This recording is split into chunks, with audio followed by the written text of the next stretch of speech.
muted. We'll mute ourselves, okay? Maybe that'll make it easier. I'm going to mute myself. Thank you.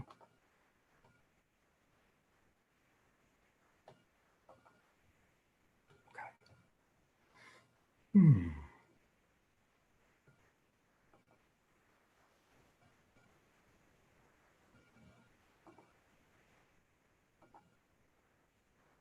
Shavu Tov, and welcome to Bedtime Stories for Grownups, whatever your age and wherever you are, because it's always bedtime somewhere. I'm Maggid Raymer, and I'll be your host each week, reading you about half an hour of stories from an unpublished book, Rivka's Sewing Machine, Modern Jewish Tales of Magic and Mystery. If you missed past stories or want to hear any of them again, they're recorded with all kinds of flaws from my techno incompetence, but you can get to them through Jewish Live's webpage.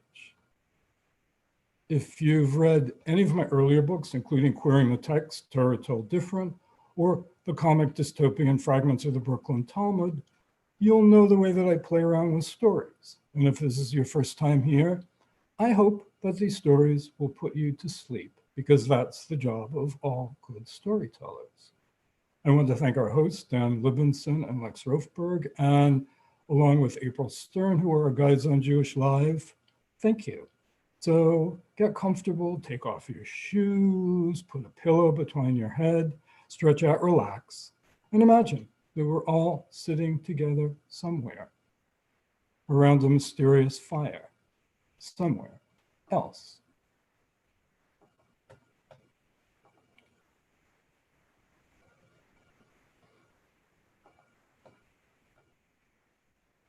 The first story I'm going to read today is There and Back Again.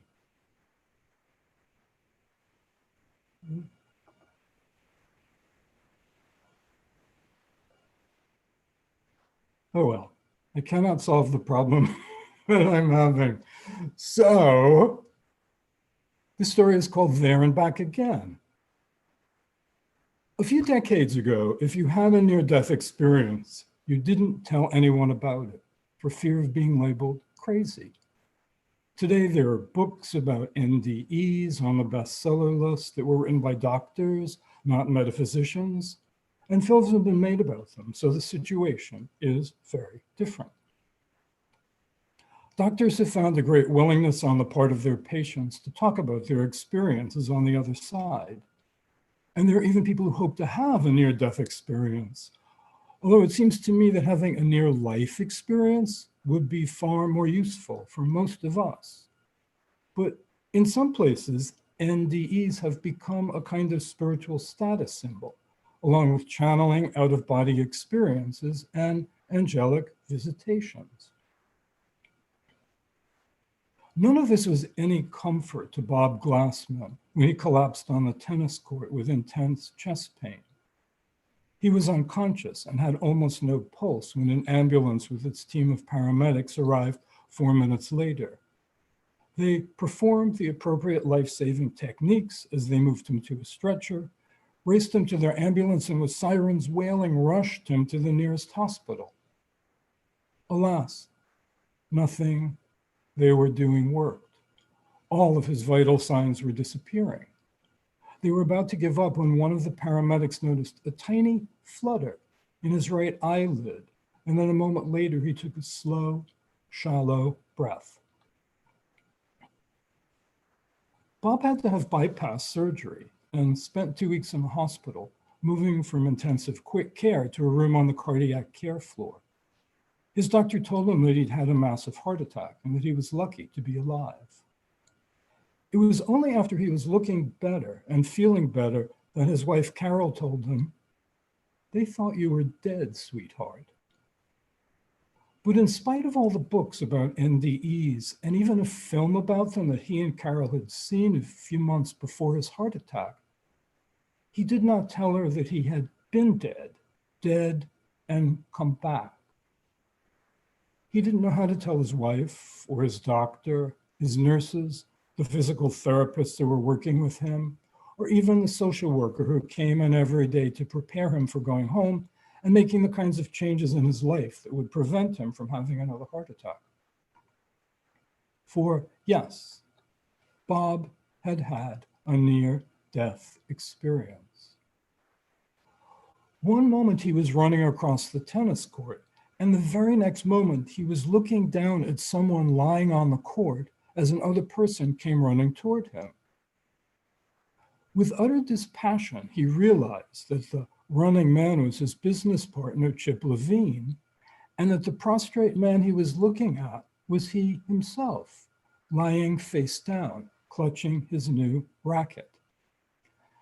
And then a tunnel of light opened up and Bob was drawn into it, just as he and Carol had seen in the movie they'd watched.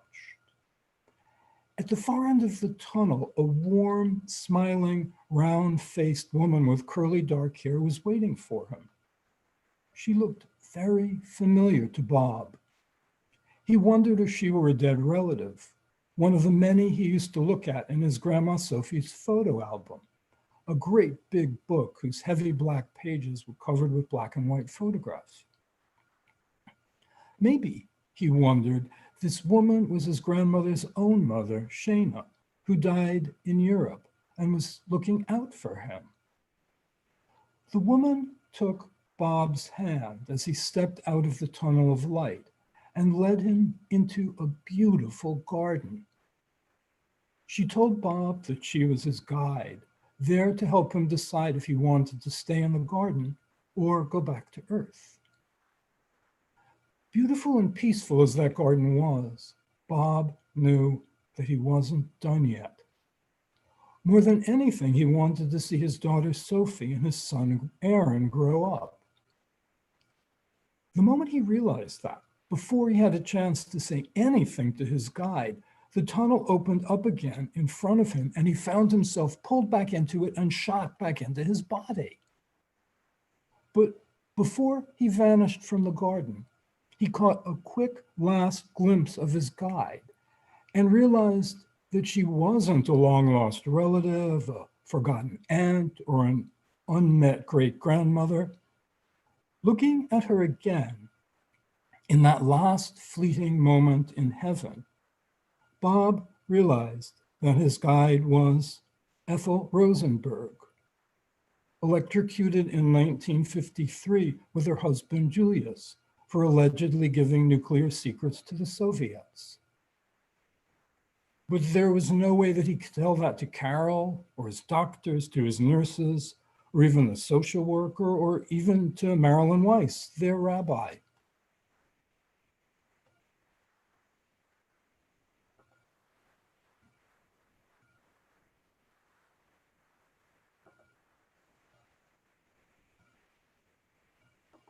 Next story. A time for everything. And this is a story about a gentleman. I shall use that word cautiously. A gentleman you've met before. Fagel Moon looked out the window at the smudge of red rising up over the rooftops in the east and slowly turning gold. He turned out the light and flung open the window. The air of Brooklyn was still sweet. A bus, its diesel engine loud in the stillness, came around the corner and headed down the street, 3 floors below. 383 years today, he said to himself as he filled a tea kettle with water and poured it on the stove. Put it on the stove. As he took the coffee grinder down from the top of the refrigerator and reached for the tin of coffee beans. Dark, earthy, rich, the smell rushed up into his nostrils. That store ground, that store-bought coffee, fat, he said out loud, turning to a kitchen table covered with books, piles of books, making a curved place around the space where he liked to sit to do his grinding, leaning to inhale the even richer fragrance. Time to move again, That Mrs. Kravitz across the street has been staring at me for months now, but avoids me when she sees me on the street. She knows something. How could she not? I've been here almost 20 years. Over the sink was a small round mirror. He turned to look at himself, no longer surprised. A man of almost 60 stared back at him. His wife dead these 400 years. His only children all gone longer. Those 4 beautiful babies who all died in infancy and childhood. In fact, his last surviving relative, his first cousin Malka Bryna, had died in 1882. Along with his wife, his children, his parents, his siblings, he still lit a yahrzeit candle for her every year. No, he was alone and had been for centuries. When the tea kettle started whistling at him, Fagel Moon got up and made himself a small pot of coffee, glad for the morning. With Jewish vampires, everything is different. Darkness exterminates them. They have to be in light all the time. Natural light's so much better than artificial. And blood, the mainstay of those other vampires, fat. Even though he'd stopped going to shul decades ago, blood isn't kosher. No, he lived on coffee, tea, bread, vegetables, rice, some barley, and a few potatoes. If living is what you could actually call it. And unable to sleep, as the one Jewish vampire in the world discovered he could never do, what would he do? Fagel Moon had been reading for more than 400 years, sitting alone and reading, first in Europe and now in America, still cutting and selling gemstones to survive, and always alone.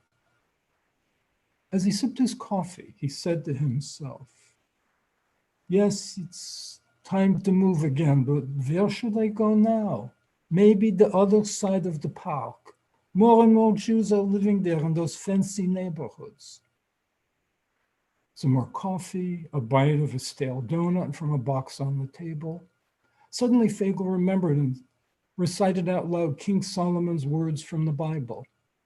A season is set for everything, and a time for every purpose under heaven, a time for being born, and a time for dying, a time for planting, and a time for uprooting the planted, a time for slaying, and a time for healing, a time for tearing down, and a time for building up, a time for weeping, and a time for laughing, a time for veiling, and a time for dancing, a time for throwing stones, and a time for gathering stones, a time for embracing, and a time for shunning embraces. To which he added, and a time for moving, and a time for moving again. After his little breakfast, he walked down to the corner and picked up the paper. Back in the kitchen, he read through the for rent listings, circling in green pencil the ones that sounded promising. And knowing how long it took him to pack and move the last time, Fagel Moon ventured out again later to the liquor store down the street, where he asked for it and was taken to the back of the store, where the empty boxes were kept. He took and carried as many boxes as he could without anyone getting suspicious of his strength. For packing the few articles of clothing he'd accumulated, the personal possessions, and his library of more than 30,000 volumes, filling every inch of space in his 6-room apartment. It was hot. The other kind of vampires don't sweat, he'd noticed in his rare encounters with them. But Fagel Moon, the only Jewish vampire ever, sweats like a, pardon my choice of words, pig.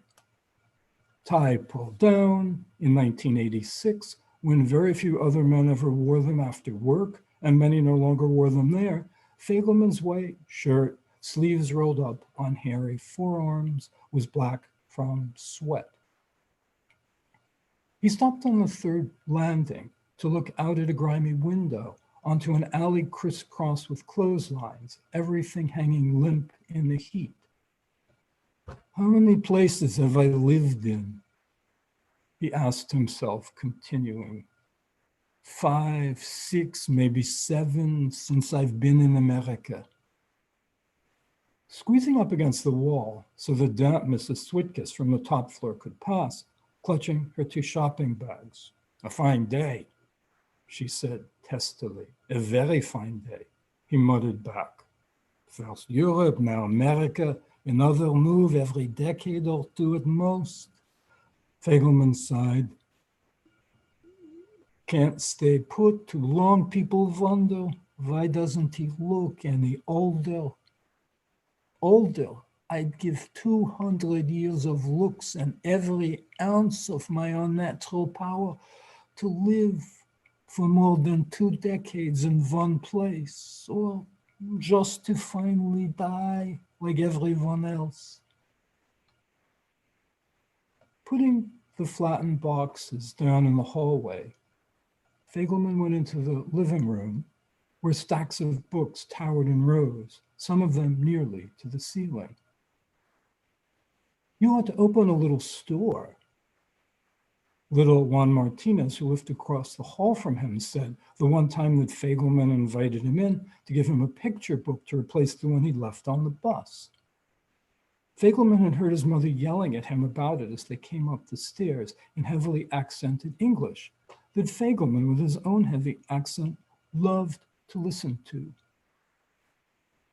How you talk flows like music, he once said to her when they met in the corner market, embarrassing her and endearing him to her forever. But unlike the Litvacs across the street, the Martinez family had only recently moved in and hadn't guessed yet, and wouldn't now have him long enough as a neighbor to begin to wonder. A time to pack and a time to unpack, Fagel Moon muttered as he unfolded a box, found some packing tape, sealed up the bottom, and began to empty one of his towering piles into it. But a slim, crumbling volume made him stop. The book was more than 200 years old. Dust rained from the spine when he opened it. In faded ink, a kind of Kabbalistic exercise, were pages of his dreams. They filled half the book and then stopped.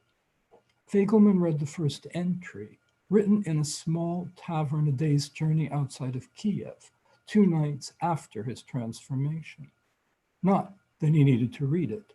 He'd memorized the entire volume more than a century before, in its original Yiddish and then translated into English. I am holding a newly cut garnet in my left hand.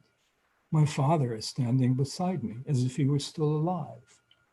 This is first rate, he says, smiling. Fagel Moon closed the volume and put it in the cardboard box.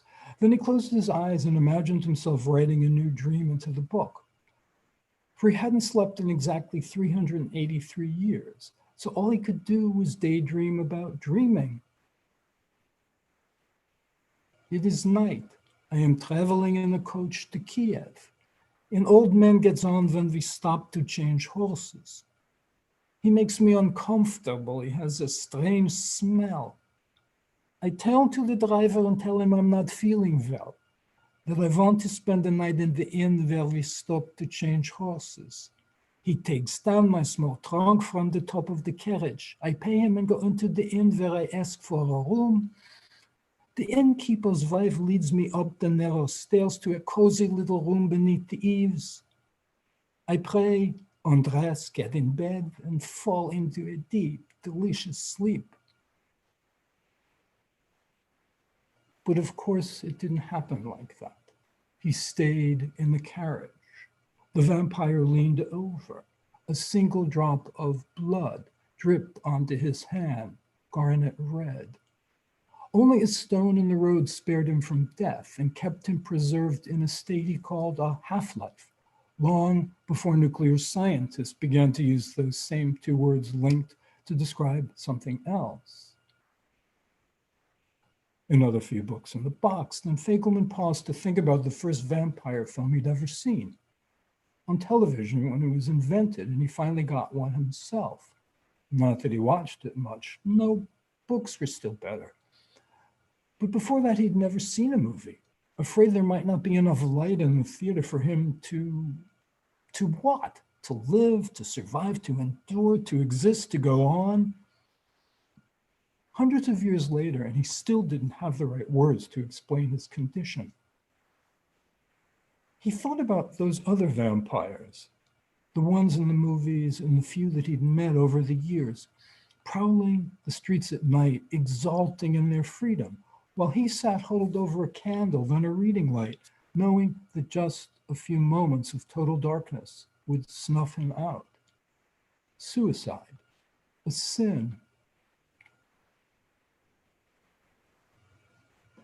What a terrible waste. Another Jew, a brilliant man, would revel in this chance to study forever.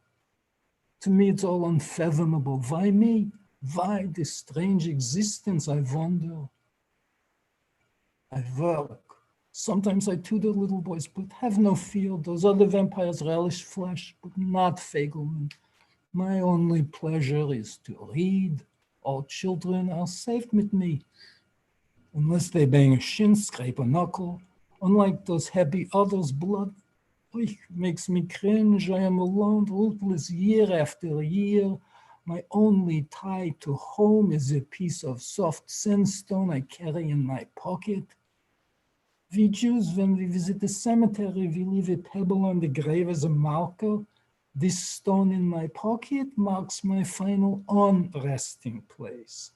A husk in constant motion, an animated corpse, a walking grave, myself, my unselfed self.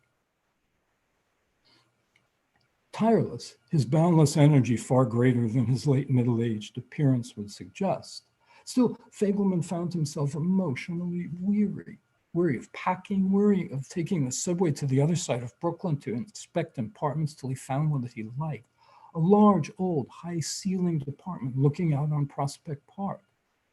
Yes, weary, and he found himself doing something he'd never once done before in all these years.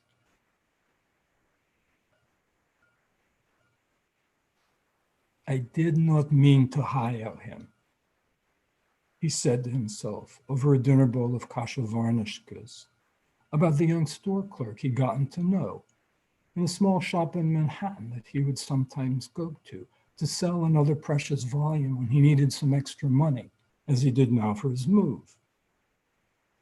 It was his smile, a little crooked on the right, the slant of his left shoulder, as if all of him were leaning into the veld at a slight angle. Yes, the smile was achingly familiar. He told him, I have over 30,000 books to move. Some of them are very valuable. All you have to do is pick.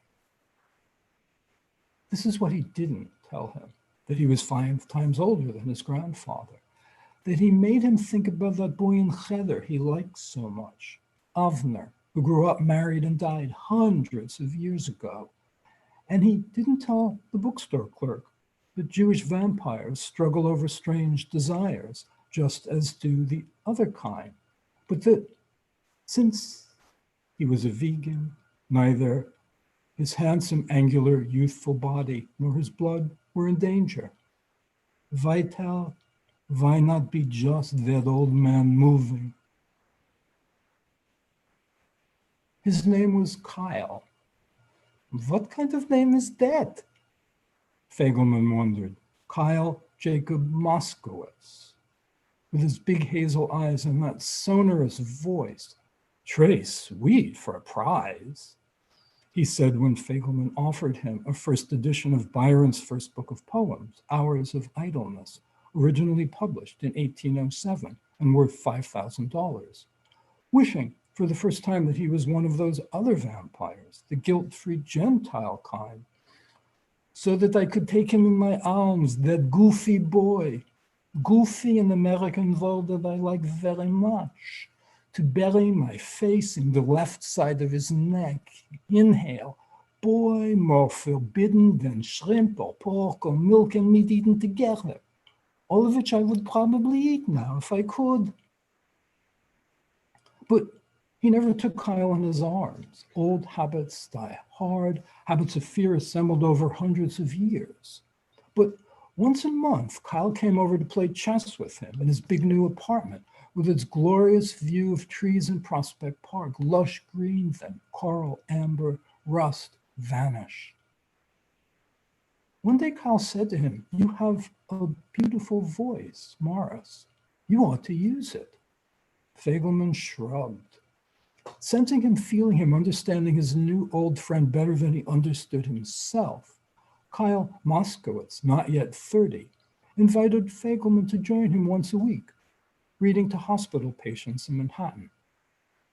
And after a few weeks, Morris Fagel Moon, who was once Moishe, started to go every night.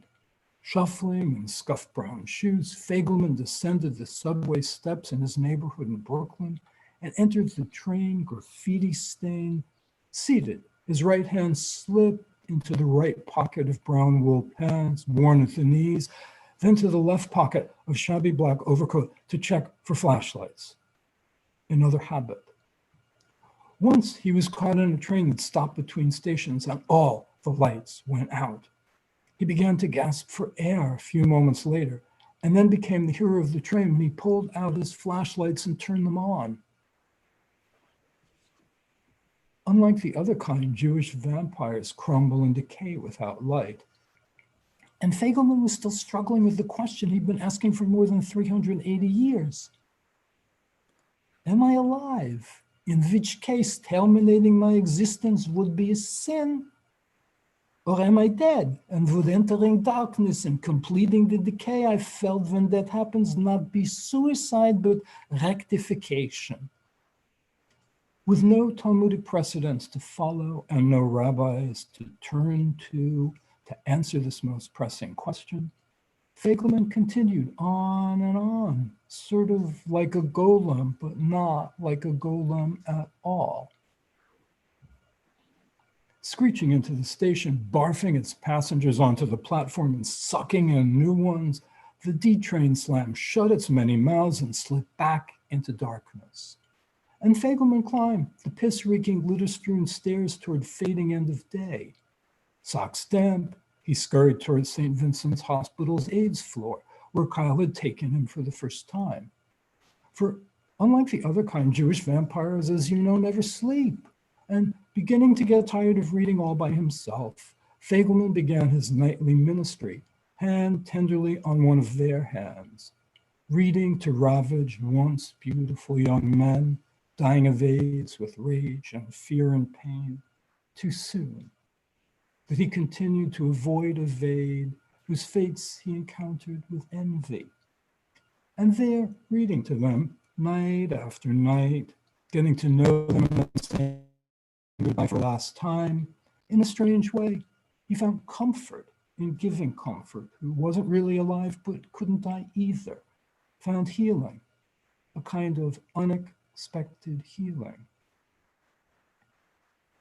There was always someone awake, and since he never slept, to the amazement of all the nurses, Fagel Moon stayed there all through the night, going from room to sit with anyone who was still awake, reading. Only when dawn rose up over the city, then turned into another morning, did he make his way home. When he got out of the subway in Brooklyn, he passed a man who was the same age that he appeared to be. The man was wearing a tweed jacket with one of its sleeves pinned to his shoulder. Suddenly, he remembered those years right after the last war, the Second World War, when the streets were filled with soldiers and sailors still dehospitalizing, mangled, shell-shocked, grateful to be alive, some, and glad to be home, some. He passed them on the street, wondering where they'd served, wondering what they'd seen, and if they'd seen the atrocities done to his people. How strange to be undead, a Jewish vampire, so undeserving of his half-life. going on and on and on and on, when mothers and fathers and joy-snuffed children perished. And then, shuffling up the street, the last of the leaves turned amber, umber, and fallen. He passed children, little children, in their cobbled-together costumes, engaged in a holiday that startled him every year with its strangeness. A little girl was coming toward him, dressed as a witch. Her dress made from an old bed sheet dyed black by her mother, wearing a black, tall, pointed hat made from construction paper.